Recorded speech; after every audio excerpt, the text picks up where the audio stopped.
வீட்லேயே veg burger எப்படி செய்யலாங்கிறத பார்த்துடலாம். ஃபஸ்ட்டு ஒரு பிரெட் எடுத்து பிரெட் க்ரம்ஸ் ரெடி பண்ணிக்கலாம் மிக்சியில் போட்டு. அதுக்கப்புறம் வேக வச்ச உருளைக்கிழங்கு, நான் கொஞ்சம் சக்கரவள்ளி கிழங்கு ஆட் பண்ணிக்கிட்டேன்.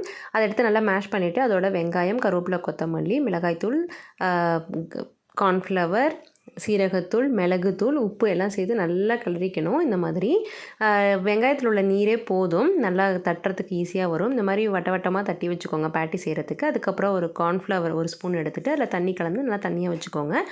அதுக்கப்புறம் இந்த இப்போ செஞ்சு வச்சுருக்க பேட்டியை வந்துட்டு கார்ன்ஃப்ளவர் மாவில் கிளறிட்டு அதுக்கப்புறம் பிரெட் க்ரம்ஸில் போட்டு பொரித்து எடுத்து வச்சுக்கணும் தனியாக. அதுக்கப்புறம் சைடில் ஒரு பேனில் பட்டர் போட்டுட்டு பன்னை 2 சைடும் நல்லா டோஸ்ட் பண்ணி எடுத்து வச்சுக்கணும். ரெடிமேடாக கிடைக்கிற சாண்ட்விச் ப்ரெட் இருந்தால் அதை போட்டுட்டு இல்லாட்டி மைனஸ் கூட அப்ளை பண்ணிக்கலாம்.